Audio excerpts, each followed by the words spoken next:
So I would like to extend a bittersweet welcome to the final second hour of Writers Week 29. Before I introduce our presenter for today, we're going to give a big thank you to the boosters. If your parents are members of the Booster Club, let's make sure we thank them. A big thank you to Tech Crew who makes this happen. And a huge thank you to Mrs. Ank and Mr. Anderson for their tireless efforts to bring you Writers Week every year.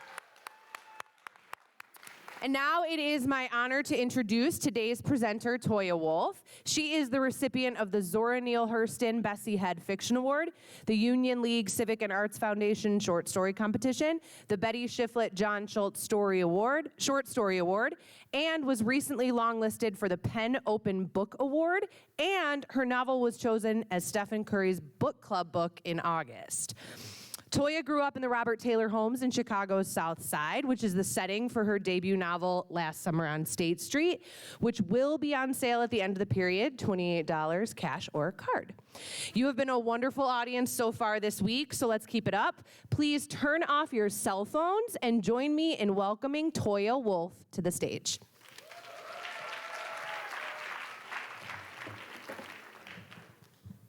Good morning, Fremd High School. That was like 7 people. Let's try it again. A do-over? Is that cool? Good morning, Fremd High School. Woo! Come on, we need some energy. We all want to be asleep right now, but we're here. We're here. All right, my name is Toya Wolf.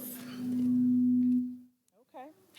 My name is Toya, and I wrote this novel, Last Summer on State Street, and we are going to talk about some choices that I made in building a world. But before I get into that, I always love to know like who I'm talking to. So I'm going to ask you a question. I'm going to set the question up. It's really simple, though. It's about whether or not you are a writer. There are going to be some closeted writers. There are going to be some people who like, you're scared to say something because your friend's next to you and they're like, you don't write anything. But for the sake of the next, 40 or 50 minutes or so, who in here would identify as a writer? Raise your hand. Me, okay, I got an audible. All right, great. All right, hands down. So those of you who are like, yeah, I'm a writer, you're definitely going to learn some things you can put into your stories. There's some of you who are like, I'm not ready to say that out loud, like that's too much for me. I know you're in here and that's cool, you don't have to fess up.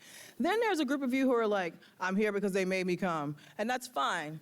You had to be here, but I think we're still gonna have a little bit of fun together, so just stay with me. I'm gonna read a little bit from the book. I assume most of you are like, I have not read that book. I don't know if I'm going to read that book, but how about I walk you into the story world so that you know what we're talking about here. This is from the prologue, so there's nothing that you need to know, but the narrator is looking back on when she was 12, and she's kind of setting up what this book is about, essentially. I'd known Precious forever, Stacia a year, and Tanya for just a minute. We were all so different, but everybody loved them some double dutch.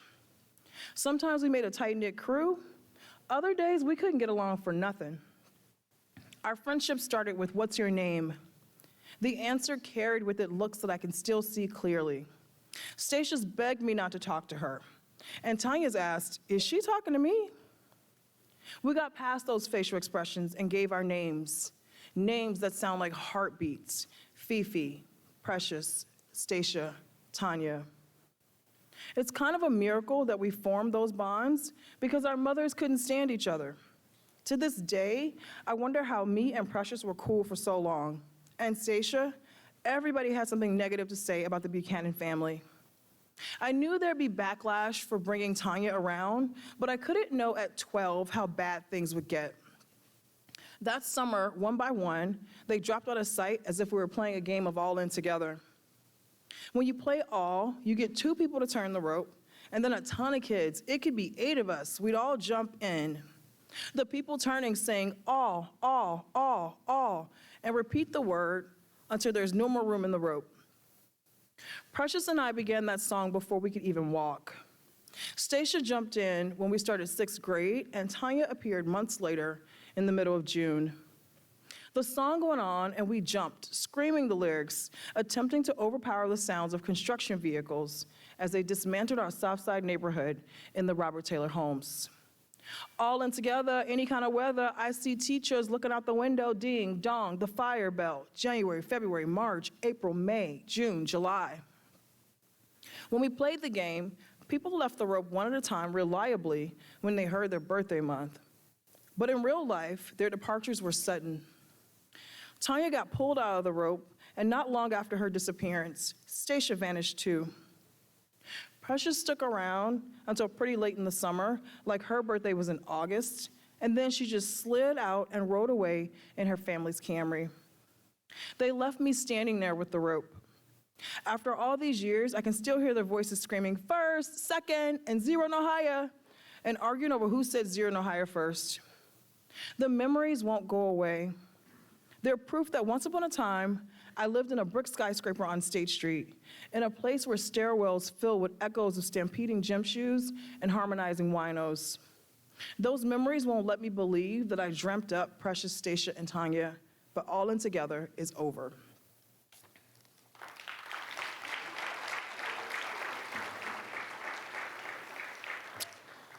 All right, so we're gonna talk about building a world. And I have a question for you. Who knows where this idea of world building comes from? What do you think? You could shout it out or raise your hand. Where was the first time or the first kind of book that made you think of like a story world? Yeah. Harry Potter. What's Harry Potter categorized as? Fantasy, right. There's another sort of genre. So we've got fantasy. What other kind of books talk about world building? Yeah. One more time? Yeah. Yeah, that's a story world. Stay with me. I was thinking about science fiction and fantasy, but you're right. Every book, every story has a story world. And even if you're writing about your own neighborhood or your family history or things that are like realistic fiction, it's really important for you to build a very rich environment or setting for your characters to actually come into and to do things in, right? So when we, sorry, this is all the way at the end now.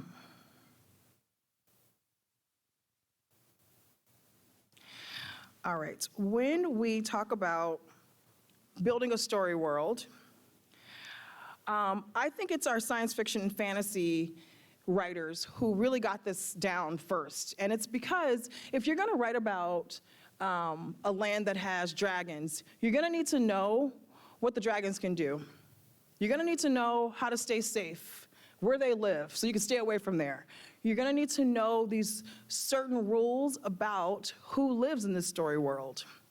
Another term for story world is like setting or place.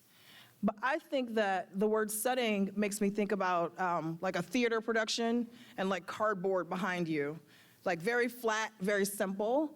I like place a lot better because a place sounds like somewhere where you could have like a cup of tea or hang out with your friends. It's like a rich environment. So when you're writing stories, I want you to write a rich environment for your characters to kind of hang out in. All right? I grew up in this place. It's called the Robert Taylor Homes. The buildings were 16 stories high. So imagine if in this building you can get on the elevator and go to the 16th floor. That's how tall and big the building was. And then it had 10 apartments. So the last time you were in a hotel, you had your you went to your hotel room, but you looked down there and you saw room. Like it was like that. So you've got like 10 apartments and then a building that's like 16 stories high. And then there were 28 of them within 2 miles. So imagine you're driving in your car or someone's driving you, whatever your situation is. And you look out the window, and for 2 whole miles, you just see these huge, huge buildings. Just like this kid who's sort of walking by. He's very small. This is a photograph from the Chicago Sun-Times, I think. And it's set way back in like the 60s. But this kid is so small, and it reminds me of when I was a kid, like walking around the neighborhood. And these buildings are like towering around you. Who's been downtown to be a tourist? You can fess up, right? When you're downtown, one of the things you notice is like how tall the buildings are. They're called skyscrapers, right? But imagine if you lived in a neighborhood where all of the buildings around you were this big and blocked out the sun and made it shady all the time, right?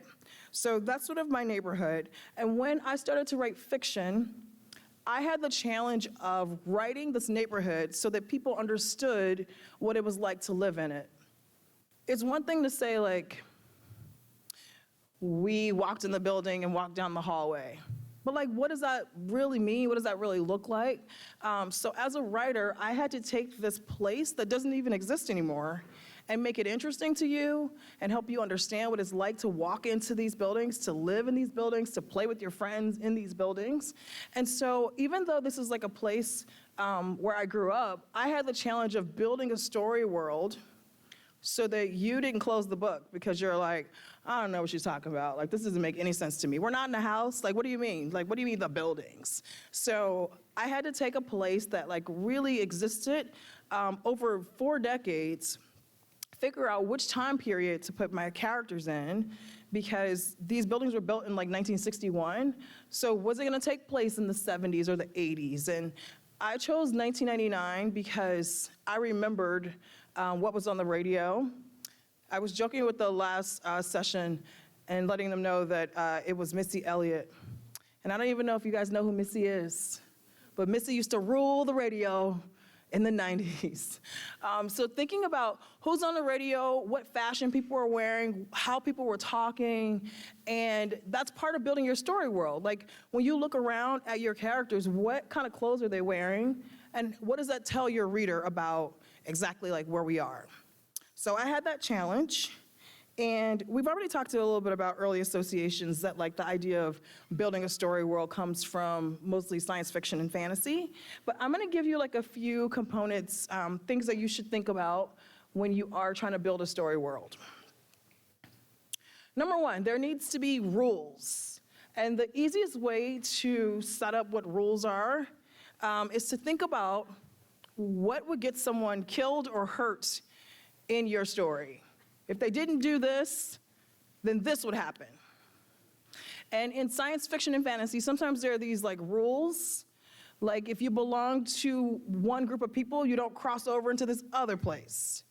Or if you are sort of like incarcerated and someone sees you outside of that space, it's like you've violated the rules and you must die. In my work, the things that keep you alive are sort of listening and paying attention. So in this story world, if you hear gunshots, you need to like drop to the ground because they're flying around, which is actually just a really good rule, period. But you have to think about in your story world, like, what are your rules going to be? You have to consider time. That's the next block, the little orange one. How is time used in your story? You may not be writing a story about time travel specifically, but does your story take place in one day? Which would be like a really fun challenge. You can go ahead and steal that. But does your story take place in one day? For me, I set my story over a summer. We do flash forward a little bit, but it's the summertime. So people are irritated because it's too hot. And they're wearing summer clothing, and they're playing on the sidewalk. Like, summertime in Chicago and Chicagoland is very different from winter. In winter, we walk very fast. We're really just trying to get inside. In summer, maybe you meander a little bit. So how does that affect your characters? Like the season, the time of year, but also the time period of your story. Who are the people in power in your work? And when the people in power are around, how do the other characters behave? Are they afraid? Do they get a little bit more aggressive? Do they like suck up to them because they want to like have some power themselves? Like, who are the people in power, and how do they affect the other characters who are in the story. You may have beings in your story who are not quite human. Maybe it's like a glob of goo and it can time travel. Well, you got to give it a name. You need to give it some characteristics. You need to teach us about these beings because they're not quite human. So who are the beings that inhabit your story, especially if you're not writing realistic fiction? What are the objects? What's an object? Give me an example. One more. A banana. Yes. Another object. A coconut. You guys are just hungry. Like, but an object could be something small that you stick in your pocket.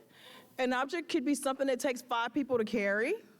But what are the objects in your work and why are they important?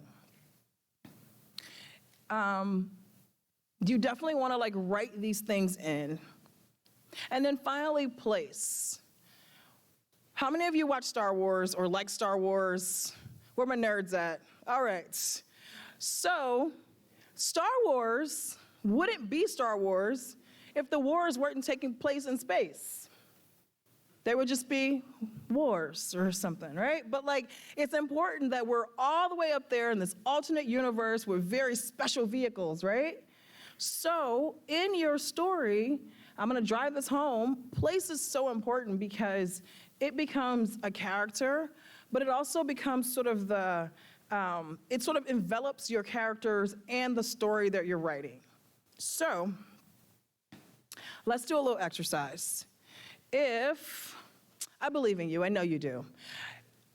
I need you to take out something to write on, or if you're gonna type into your phone, you can do that.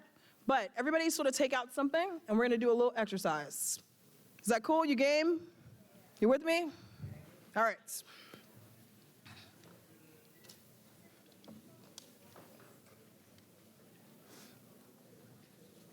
Go ahead and grab something, and then when your eyes are back up here, I'll know we're ready to go.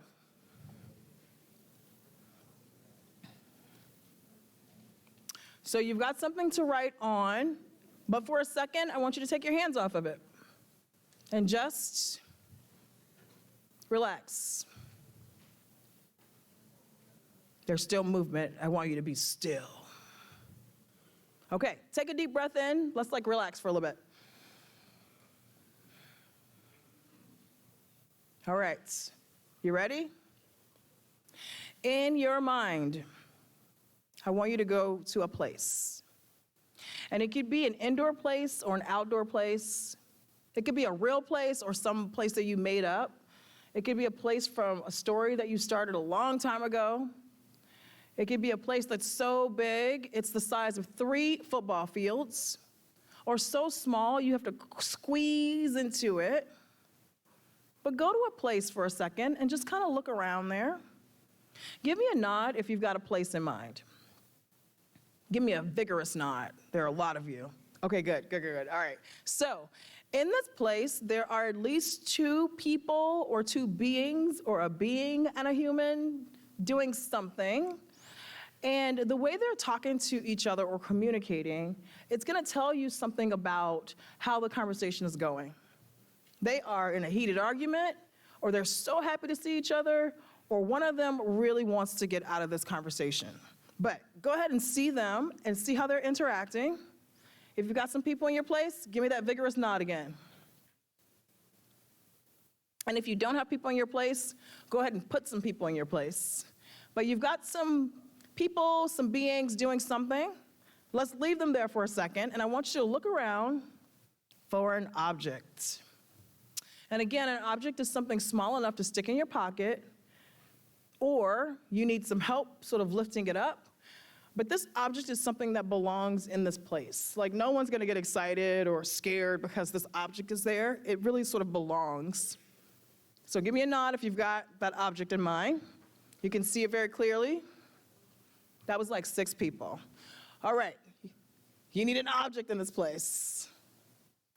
All right, we got an object. Okay, so I also want you to sort of zero in on a surprise object or a hidden object. So it's like something that somebody stashed. And think of all the reasons that people would hide something. They're up to no good, or they're very stingy. But whatever the case, only one person in your place knows about this object, and it's kind of tucked away. You got a hidden object? I saw one of these. All right, think about it this way. If if you're in a place and you see something, let's say it's a $20 bill, you're not gonna announce it. You'll be like, oh, I see that 20, nobody else sees it. It's kind of like that. So one of your characters has noticed a thing and they are not gonna tell people about it. You got a hidden object? It can't be money, I gave you that one. All right, so go ahead and inhale deeply. What does it smell like in this place? What is the overwhelming scent? And just like that first object, it should smell like this. This is normal. No one's gonna get upset or be kind of weirded out about it. Do we know what it smells like in your place? Yeah? Now, there is a faint scent that only one person can smell. And this scent is causing a little bit of a commotion in someone. It could be a scent that sort of signals danger. It could be a scent that signals a person that they don't want to be around. But who's got give me a little nod if you've got a faint scent that maybe only one person in your place can smell. Yeah? Okay, let's go back to those people. They're doing something. They're moving their bodies in a special way. They're kind of talking to each other, communicating. See them from head to toe. What are they wearing? What does their sort of fashion or just their choices in apparel, what does it tell you about the time period or how they feel? See them from head to toe. And before we get into what they're doing, I want you to actually now zoom all the way up into the sky and look down on your place. There were a couple people doing something, but there might be a lot more people in this place. Now that you're really up high, you can look down. What does this community look like, if it's a community? How are people moving around?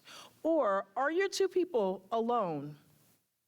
Or are they surrounded by beings? They are people, but there are beings there. What can you see now that you have such an aerial view of your place? You're up there, you're looking around, but now I want you to kind of zoom down, down, down. We're going back down, and your feet make a soft landing. You're back on the ground, okay? Now, here's what I'm gonna ask you to do. Very slowly pick up your pen or your pencil, very slowly. And what I want you to do is go to a moment of heightened action between these beings. Something's about to happen. Usually you would build up to what's about to happen, but I want you to start right here, okay? So, what are they saying to each other? Or what are they sort of arguing about? What's the situation? What's about to happen? Maybe they're talking and something else is about to happen. But for about 1 minute or so, I want you to write vigorously what's happening and where we are, okay? Try to keep your pen, pencil, fingertips moving, and I will let you know when we're kind of wrapping up a little bit, okay? But ready, set, go. If you get stuck, just start describing something. Remember, we don't know this place as well as you do. And I will let you know when it's time to wrap up. But just try to keep moving.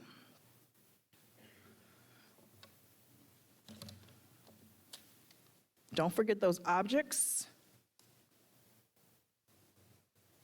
what it smells like.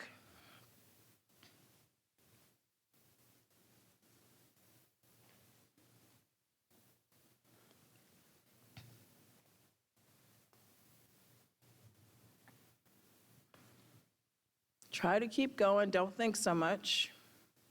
If you are not writing, do not bug the person next to you. Just chill out, this will be over in a second. Keep going.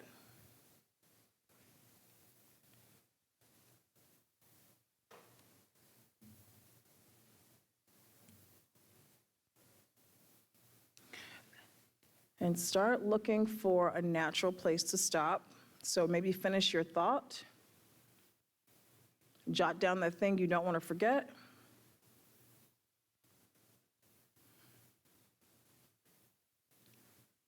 And when you have completed your thought and got it out, go ahead and put your pen or pencil fingertips down and eyes back up here.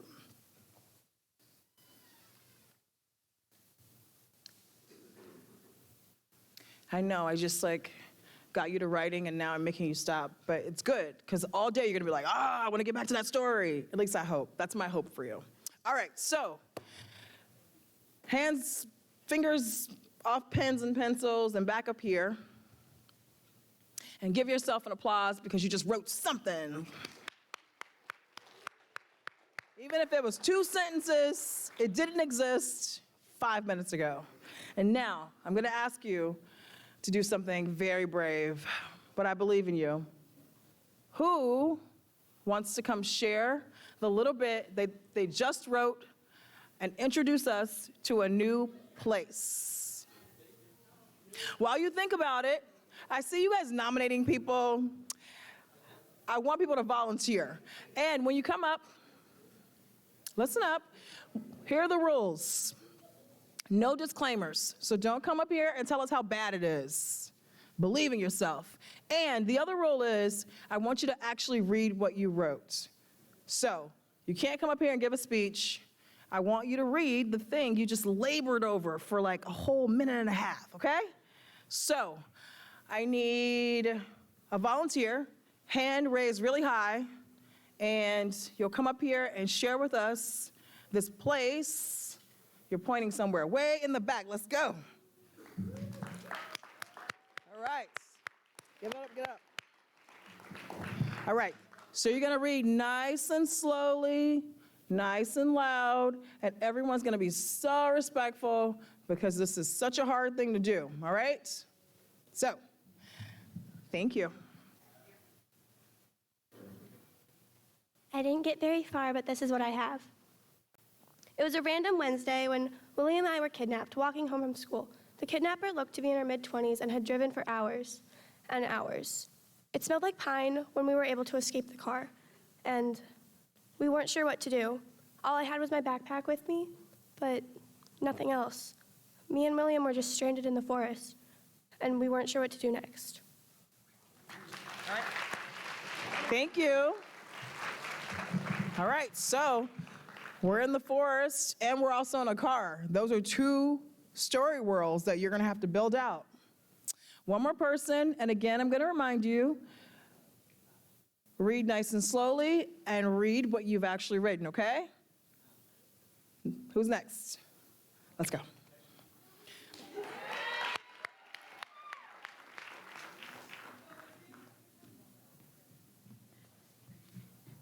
Can I?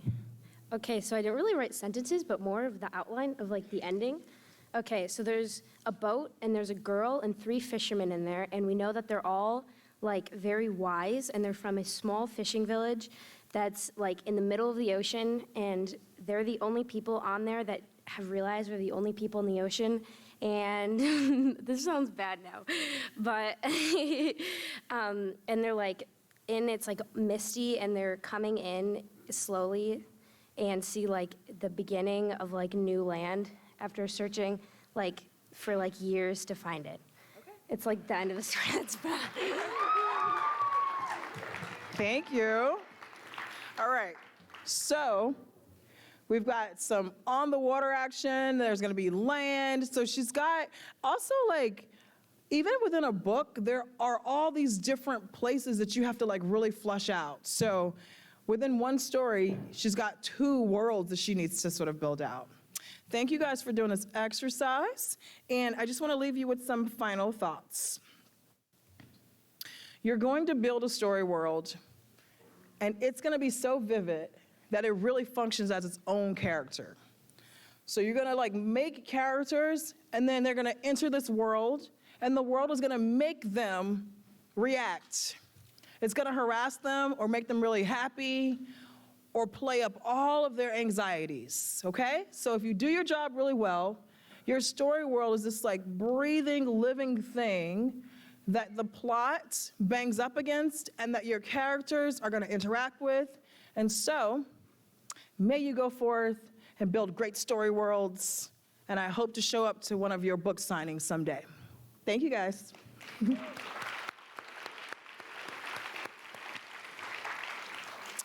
I can take some questions. Who wants to know things? Yeah, straight ahead. How long have I been writing? I have been writing since I was about 10 years old, and thank God it has gotten better and better and better. Because even when I started writing short stories, I don't think they were very good, but if you continue to like polish your work, it'll get much stronger. There is a whole lot of movement and chatter right now, and that is not a great environment for people to ask questions in. All right, straight ahead. Yes. One more time? Oh, man. I listen to a lot of different things. Hip hop, jazz, classical. I think those are like the three that are in high circulation right now. Yeah. There was a question, front row-ish. Who had their hand up? Did I make it up? Change your mind? Yes. All right, I'll swing back. Can you see me? Go ahead. Yeah. What made me want to be a writer? I come from a family that is always telling jokes and talking about each other, and I think it turned me into a storyteller because we would come home and share stories from like our day, and then I started to write them down, and then that was like, it was such a discovery that people would actually read the stuff that I wrote down, and then I just kept writing. Maybe two more? Yeah.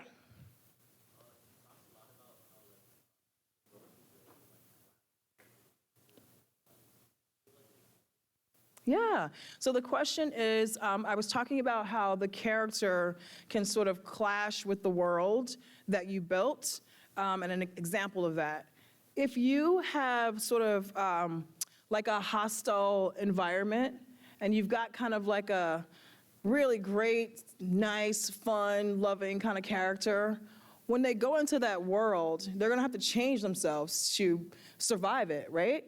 Or if they are a very sort of like aggressive, villainous kind of character and they go into this very happy, wonderful space, they might be irritated. And the people, yeah, so it's just like, it oftentimes becomes like a contrast to who the people are who are entering the space, and then they have to change themselves or they have to stand up for themselves to survive being in that environment. I think that's what's been helpful for me. Other questions? Yes. This is my first book. I've written some other short stories, but it took me a long time to like really get this one right, the way I really want it to. And so pretty soon there will be other books that you can buy that I've written. Stay with me. Yeah. We have time for, yeah, okay. Yes. Ooh, love this question. This question is, if you don't ask yourself this question, like, so yes, I've written a novel, people can buy it, I've been on a book tour, but I think this question is important for everybody because if you don't define what success is, you will be successful and you'll keep moving the bar. And then you'll feel like you're a failure, and then people around you will be like, but you did this thing, and you did this other thing, and you did that thing, and you're just like, but I didn't do that thing. So for me, the fact that I wrote a story and people have like really responded to it, even before it was bound and had a cover, like my friends at school, when I was in writing school, like they were affected by it. Or my family read this book and they were like, you really did sort of get our community down. That's like, I feel like a successful person and everything else is icing.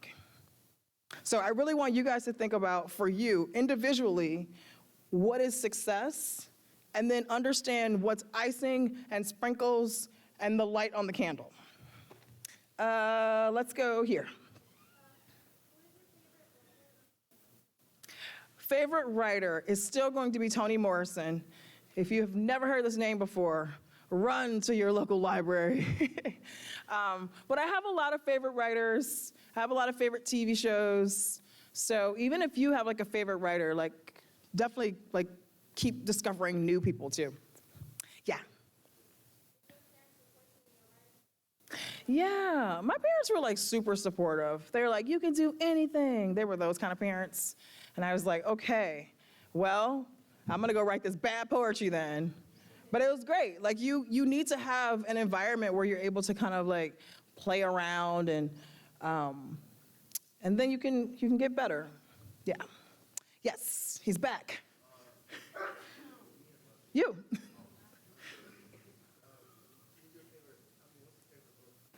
Oh man, what's my favorite book? That's like, what's your favorite song? You guys are, let's see. In what genre? Favorite science fiction book would probably be Hitchhiker's Guide to the Galaxy. Favorite literature sort of novel, it's a Toni Morrison novel, so The Bluest Eye. And you didn't ask this, but I'm rambling now. Favorite comic book I'm excited to go and pick up is Photon, which is Monica Rambeau. If you watch like WandaVision or if you actually read Marvel Comics, I'm excited to get my hands on that.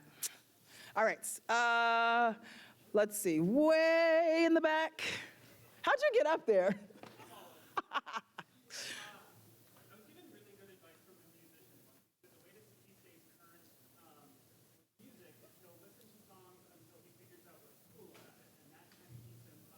Yeah.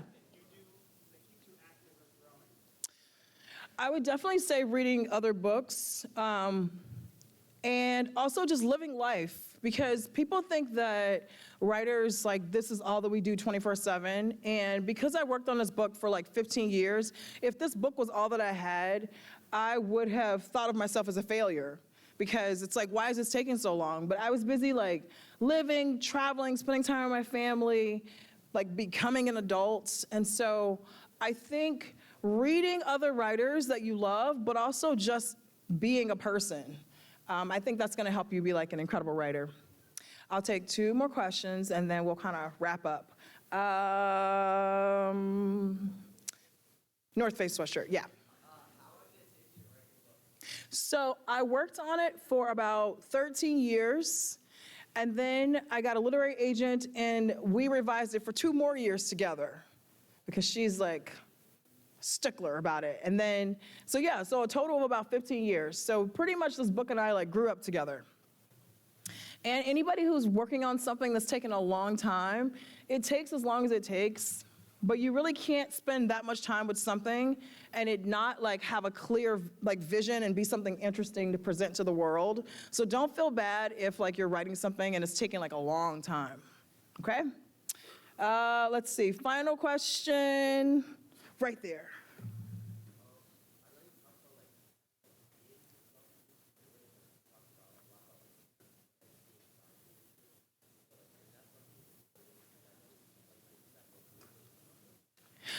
So that's I don't know.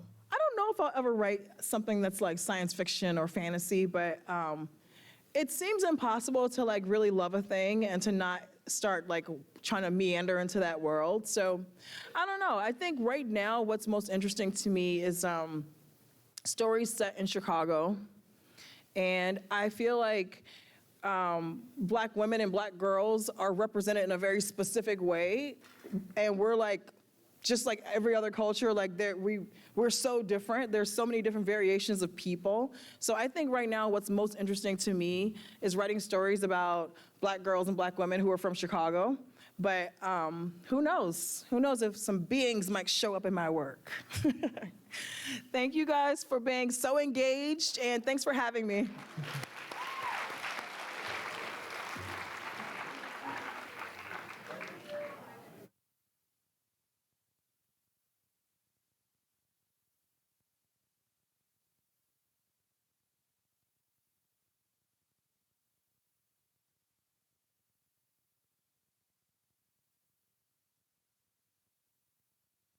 Always mess up. You're welcome.